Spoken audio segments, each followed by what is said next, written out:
देख रहे हैं आज तक, आपके साथ हूं मैं नेहा बाथम। बारिश ने डेंगू के कोहराम से खौफजदा राजधानी दिल्ली की परेशानी और ज्यादा बढ़ा दी है। बीती रात से रुक रुक कर हो रही बारिश ने उन सारे गड्ढों और निचले इलाकों को फिर से पानी से भर दिया है जहां से पानी निकालने का काम चल रहा था। मौसम विभाग के मुताबिक अगले 48 घंटे तक आसमान में बादल मंडराते रहेंगे। ऐसे में दिल्ली वालों को डेंगू से कुछ ज्यादा ही अलर्ट होने की जरूरत है।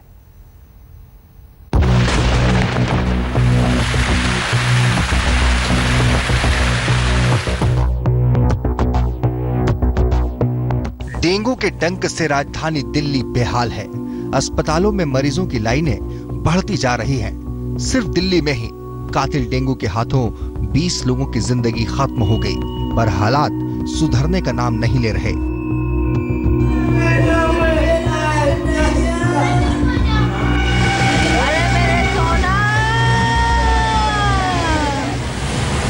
अब बारिश ने डेंगू के खौफ को और बढ़ा दिया है। बीती रात दिल्ली और एनसीआर के कई इलाकों में बारिश हुई। जाहिर है बारिश की नई खेप से दिल्ली फिर से पानी पानी हुई। निचले इलाके और गड्ढे फिर से लबालब हो गए।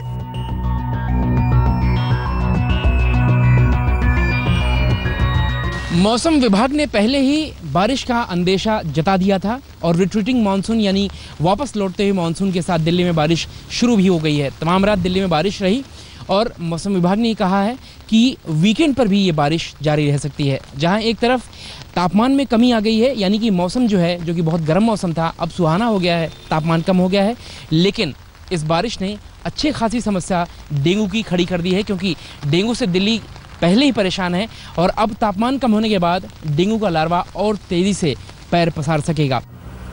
मौसम विभाग की माने तो अगले 48 घंटे तक राजधानी दिल्ली में बादल मंडराते रहेंगे और रुक रुक कर बारिश भी होती रहेगी। हमारा अनुमान ये है कि ये सिस्टम कल तक गुजरात पहुंच जाएगा और इसकी वजह से जो अब अगले 2 दिनों तक जो बारिश का सबसे ज़्यादा जो जोर रहेगा वो मध्य महाराष्ट्र, कंकण गोवा और पूरा गुजरात राज्य, ये इलाकों में भारी से बहुत भारी बारिश अगले 2 दिनों के दौरान होगी, क्योंकि इस सिस्टम को अब अरब सागर से फ्रेश मॉइस्चर या नमी मिलेगी। उसके बाद ये बारिश का सिस्टम राजस्थान के साथ साथ पंजाब और जम्मू कश्मीर तक 21, 22, 23 तारीख के आसपास वहाँ भी इसका प्रभाव देखने को मिलेगा। हम आपको बता दें कि डेंगू मच्छर के लार्वा जमे हुए पानी में ही तेजी से पनपते हैं। ताज़ा बारिश से दिल्ली के कई इलाकों में जल जमाव को बढ़ावा मिलेगा। ऐसे में मच्छर पनपने के लिए और भी अनुकूल हालात बनेंगे। मौसम के बदले मिजाज से हैरान परेशान प्रशासन के हाथ पांव फूल गए हैं। डेंगू के कहर से दिल्ली की केजरीवाल सरकार और एमसीडी की हर ओर से खिंचाई हो रही है। ऐसे में बारिश उनके लिए नई मुसीबत बनकर आई है। अब उन्हें डेंगू के मरीजों के साथ साथ बारिश से होने वाले जल जमाव से भी निपटना होगा, ताकि डेंगू के कोहराम पर विराम लगाया जा सके। दिल्ली से विवेक शुक्ला के साथ आज तक ब्यूरो। बारिश ने डेंगू के मच्छरों को पनपने के लिए कुछ ज्यादा माकूल हालात दे दिए हैं, लेकिन राजधानी दिल्ली की स्थिति पहले से बहुत बेहतर है ऐसा नहीं है। आज तक संवाददाता ने दिल्ली का किया रियलिटी चेक और आप ये जानकर हैरान रह जाएंगे कि दिल्ली कई मोर्चों पर फेल साबित हुई है।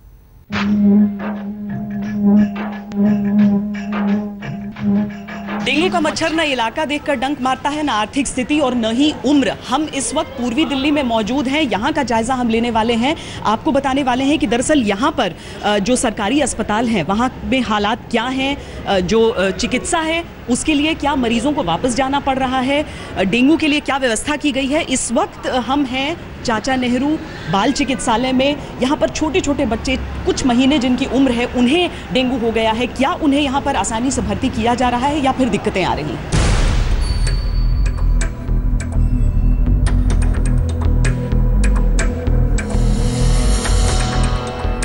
मिल गया वो मच्छर तो क्या करना है उसके साथ? मारना है उस मच्छर को। लेकिन कम से कम जगह मिल गया इस बात की सुविधा। बहुत सुविधा है यहाँ पे, अच्छी देखभाल हो रही है और बच्चे बहुत सुविधा अच्छे हो रहे हैं। हमारी छुट्टी कल हो जाएगी। अच्छा, छुट्टी हो जाएगी कल। हाँ। क्या सिर्फ दिल्ली के पेशेंट्स हैं या दिल्ली के बाहर के भी आ रहे हैं? यहाँ पर दिल्ली के बाहर के पेशेंट्स आ रहे हैं। यहाँ पे ओवरऑल देखा जाए तो करीब 30% मरीज जो है दिल्ली से बाहर का है। तो कई लोगों को हम ट्रैक कर लेते हैं, कईयों को ट्रैक नहीं कर पाते। राजधानी के चमचमाती हिस्से से अगर फुर्सत मिले इस देश के नेताओं को तो यहाँ पर भी वो पहुंचते हैं वोट मांगने के वक्त। लेकिन हम आपको आज लेकर आए हैं रंगपुरी इलाके में। जी हाँ, चमचमाती हुई लुटेंस दिल्ली से बाहर, ये भी एक हिस्सा है दिल्ली का। और यहाँ पर किन हालात में लोग जीने को मजबूर हैं, क्यों यहाँ पर मच्छर रोजमर्रा जिंदगी का हिस्सा है, डेंगू का खतरा रोजमर्रा की जिंदगी का हिस्सा है, जानेंगे हम रंगपुरी इलाके में। रंगपुरी इलाके के एक पूरे रिहायशी इलाके में हम जाएंगे अंदर गलियों तक, लोगों से बातचीत करेंगे, कितने घरों में डेंगू हुआ है ये भी जानेंगे। कुछ लोग यहाँ पर मौजूद हैं जो यहीं पर रहते हैं। आपका यही घर है पीछे? हाँ जी, यही है हमारा घर। देख लो क्या गंद फैली पड़ी, यहाँ तो ऑनलाइन कहीं भी ठिकाना नहीं है। और जब ये बंद टूटा था तमाम घर में पानी पानी पूरे में भर गया था। अभी भी मच्छर है? कुछ छिड़काव वगैरह हुआ है? कुछ नहीं हुआ, एक दिन आए थे, उससे बाद में कोई नहीं आया। कितने डेंगू के केसेस हैं लगभग इस इलाके में? कम से कम 15-20 तो मेरे नॉलेज में है। 15-20 की जानकारी आपको? यहाँ राहुल गांधी भी आए थे, लेकिन उस वक्त जब यहाँ पर शायद लोगों को उम्मीद थी कि यहाँ पर अलग अलग वक्त पर नेता पहुँचते भी हैं तो अपने मतलब के लिए पहुँचते हैं। अब जो हिस्सा हम आपको दिखा रहे हैं ये सिर्फ ये बताने के लिए है दरअसल कि जागरूकता सबको पता है, सब परेशान भी हैं कि डेंगू जैसी बीमारी कब्जे में ले रही है पूरे इलाके को, लेकिन फिर भी जानकारी की कैसी कमी है। आप देखिए पानी यहाँ गलियों में बीच में भी है और यहीं पर यहाँ आगे में देखिए यहाँ पर पानी भरा हुआ है, ढका हुआ नहीं है। ये हम ओखला इलाके के शाहीन बाग में हैं और ये ओखला की आप ये कह सकते हैं कि पहली जगह है जहाँ पर हम पहुँचे और यहाँ पर आप साफ तौर पर अंदाज़ा लगा सकते हैं कि किस तरह की गंदगी है। पानी है, कूड़ा है और अगर ऐसी जगह मच्छर पैदा नहीं होगा तो फिर कहाँ होगा। ओखला के शाहीन बाग में 9 साल की एक मासूम बच्ची डेंगू का शिकार बनी है, लेकिन तकलीफ़ और परेशानी फिर से वही कि अस्पतालों की बेरुखी। मेरी बच्ची चीखती रही लेकिन कोई सुना नहीं। मेरी बच्ची चिल्लाती रहेगी, मेरे सीने में दर्द हो रहा है, सिस्टर जी मुझे इंजेक्शन लगा दो, मेरे सीने में दर्द है। तो सिस्टर बोली तुम बहुत बोलती हो, तुम लगती हो कि पेशेंट हो, तुम तो पेशेंट लगती नहीं हो। बच्ची मेरी दर्द के कारण खत्म हो गई। इस वक्त हम मौजूद हैं दिल्ली के पॉश इलाके सैनिक फार्म्स के बिल्कुल सटा हुआ इलाका जो कि देवली का इलाका है और यहाँ पर हमें कुछ कहने की जरूरत नहीं है क्योंकि सब कुछ आंखों के सामने सीधे सीधे तस्वीरें बयां हो रही हैं कि किस तरह छोटे छोटे बच्चों को डेंगू यहाँ पर हो रहा है, बुखार में लोग तप रहे हैं और उसका सीधे सीधे अगर उसकी कोई वजह है तो वो इस तरह की गंदगी है। जहाँ हम लोग अभी खड़े हुए हैं ये 3 मूर्ति लेन है। 3 मूर्ति लेन प्रधानमंत्री आवास के ठीक पीछे ये CPWD की कॉलोनी है।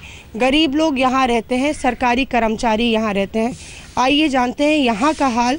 हमारे साथ हरिनाथ जी हैं जो जैसे ही हम यहाँ पहुँचे तो वो यहाँ से बाहर निकल रहे थे। इनके हाथ में एक तस्वीर है जो इनके परिवार की तस्वीर है और ये तस्वीर अगर आप देखें तो इसमें इनकी लड़की है, इनकी नाती है और इनका पूरा परिवार है। सारी खुशियाँ इस तस्वीर में समाई हैं, लेकिन इस खुशी के केंद्र में जो है काव्या वो अब इस दुनिया में नहीं रही। इस वक्त मैं मौजूद हूँ गुरु तेग बहादुर अस्पताल में। दिल्ली सरकार के अधीन ये अस्पताल आता है और पूर्वी दिल्ली के सबसे बड़े अस्पतालों में ये शुमार है। यानी पूर्वी दिल्ली और जो लोग दिल्ली बॉर्डर पर रहते हैं उनके लिए सबसे पहले सबसे नज़दीक यही अस्पताल पड़ता है। जैसे ही हम यहाँ दाखिल हुए हमने सबसे पहले यहाँ पर ये बोर्ड देखा जो आप ठीक सामने देख रहे हैं, जिसमें डेंगू से बचने के लिए क्या आप करें क्या ना करें ये तमाम सुझाव दिए गए हैं, जानकारियाँ दी गई हैं। लेकिन कैसे इंतजाम अस्पताल के अंदर हैं और ख़ास तौर पर ये वही अस्पताल है जहां मंगलवार को मुख्यमंत्री केजरीवाल ने एक औचक निरीक्षण किया, सरप्राइज विजिट किया। उसके बाद क्या यहाँ पर इंतजाम कुछ और पुख्ता हुए, किस तरह की सुविधाएं लोगों को मिल रही हैं, ये जानने के लिए रियलिटी चेक के लिए हम यहाँ पहुँचे हैं। आइए शुरुआत करते हैं अपने इस रियलिटी चेक की।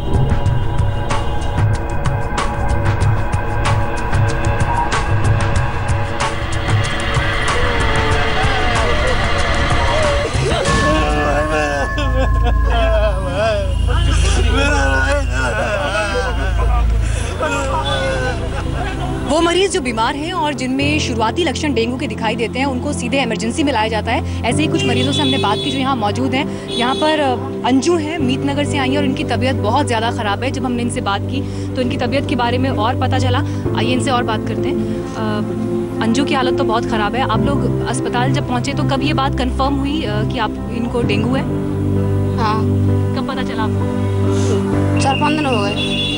तो इनको अभी तक इनको दाखिल नहीं किया अस्पताल में? हाँ, प्राइवेट दिखाई ना, ये प्राइवेट बहुत चढ़ी इनमें, तो कोई फायदा ना करो, फिर गोंदा का अस्पताल ले जाओ। और यहाँ लेके आए तो यहाँ कंप्यूटर कोई करी ना रहे, कोई देखभाल करी ना रहे, परेशान मरीज ज्यादा हो रहा है। हमारी एक ईमानदार कोशिश ये थी कि यहाँ का रियलिटी चेक आपके सामने आए, प्रशासन तक पहुँचे, सरकार तक पहुँचे, ताकि जो जरूरी कदम उठाए जाने की जरूरत है और जो नाकाफी इंतजाम यहाँ पर हैं, उनके लिए एक पुख्ता कोशिश, एक मजबूत कोशिश यहाँ से जरूर हो सके। कैमरा पर्सन वकार के साथ मीनाक्षी कंडवाल, गुरु तेग बहादुर अस्पताल, दिल्ली। आज तक। बारिश बढ़ाएगी डेंगू, हमारी खास पेशकश ब्रेक के बाद भी जारी रहेगी। बने रहिए हमारे साथ, देखते रहिए आज तक। डेंगू से दो हाथ करने के लिए तैयारियों के बड़े बड़े दावे किए जा रहे हैं, फिर चाहे केंद्र सरकार हो या फिर दिल्ली सरकार या एमसीडी, लेकिन शायद ही कोई ऐसी कोशिश दिखाई दे रही हो जिस पर गर्व किया जा सके।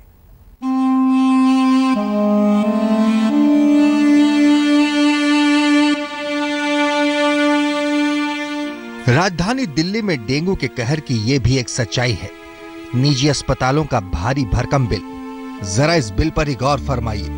दवाओं का खर्च मिलाकर कुल बिल 3,65,000 का है। ये हाल तब है जब अस्पताल से डेंगू का मरीज जिंदा नहीं निकल पाया। अब पीड़ित घर वाले हैं जो दोहरी मार झेल रहे हैं। डेंगू को लेकर निजी अस्पतालों का रवैया शुरू से ही बहुत अच्छा नहीं रहा। पहले ये आरोप लगते रहे कि डेंगू के मरीजों को भर्ती करने में आनाकानी की जा रही है। जब सरकार ने कड़ा रुख अख्तियार किया तो सुरसा की तरह मुंह बाए बिल परेशान कर रहा है। हम बतरा लेके आए, बतरा में 3-4 दिन लग रहे, हमारे बोलते हैं कि इसको डेंगू है। उससे पहले कहते हैं कि इसका लीवर इन्फेक्शन हो गया है, किडनी काम नहीं कर रही, ये नहीं कर रहा है। डेंगू को देखो बुखार नहीं टूटा मेरे भाई का अभी तक। मैंने 2 लाख कुछ हजार करीब तो उसको उनको बिल दिया है और 1.5 लाख रुपए की मैंने टैबलेट ला के दी, मेडिसिन। दिल्ली सरकार के पास भी कोई चारा नहीं है। बढ़ते डेंगू के असर से निपटने के लिए उसे भी निजी अस्पतालों के भरोसे रहना पड़ रहा है। यही वजह है कि केजरीवाल सरकार ने 43 निजी अस्पतालों को 800 बेड बढ़ाने की मंजूरी दे दी। डेंगू के खिलाफ जंग के लिए दिल्ली सरकार की तरह एमसीडी भी नींद से जाग गई। अब उत्तरी और दक्षिणी एमसीडी फॉगिंग ड्राइव चलाने की बात कर रही है। हेल्पलाइन नंबर भी जारी किया गया है। दक्षिणी एमसीडी का हेल्पलाइन नंबर 1266 है, जबकि उत्तरी एमसीडी के मेयर का हेल्पलाइन नंबर 9643096430 है। उत्तरी एमसीडी ने कर्मचारियों की छुट्टियां भी रद्द कर दी है। रेलवे ट्रैक के आसपास डेंगू मच्छर को पनपने से रोकने के लिए रेलवे भी आगे आया। एमसीडी के साथ मिलकर रेलवे ने मॉस्किटो टर्मिनेट ट्रेन चलाई। ये ट्रेन 2 हफ्ते में 4 बार दिल्ली के 150 किलोमीटर के इलाके में दवा का छिड़काव करेगी। देखिए ऐसा है, ये 150 किलोमीटर का ये रूट है जिसके ऊपर ये special train mosquito anti mosquito breeding train चलेगी। ठीक है कि नहीं, 150 किलोमीटर, और रिंग रेलवे के सारे स्टेशन कवर करती हुई चलेगी। और जगह जगह जहाँ पे भी ट्रैक के साथ 60 किलोमीटर तक का इसका रेंज है दोनों तरफ। तो 60 किलोमीटर तक जो भी वाटर बॉडीज होंगी या जो भी वहाँ पर गार्बेज अगर जो पड़ा हुआ है बिकॉज ऑफ एनक्रोचमेंट वगैरह, वो उन सब के ऊपर ये स्प्रे करेगी।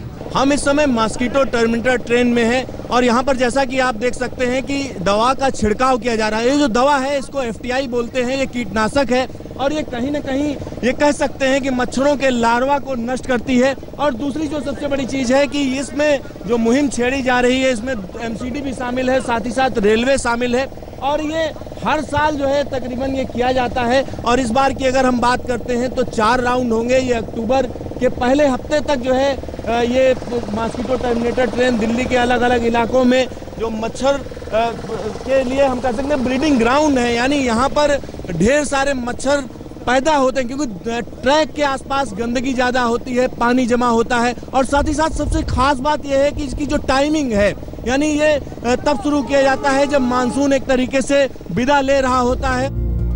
डेंगू के खिलाफ युद्ध की तैयारियों का क्या नतीजा निकलता है ये तो आने वाला वक्त ही बताएगा, लेकिन ये सवाल तो उठता ही है कि इन सब के लिए 20 मौतों का इंतजार क्यों किया गया। सिद्धार्थ तिवारी के साथ रजत सिंह, दिल्ली आज तक। इस खास पेशकश में बस इतना ही। देश और दुनिया की तमाम खबरों के लिए बने रहिए हमारे साथ, देखते रहिए आज तक।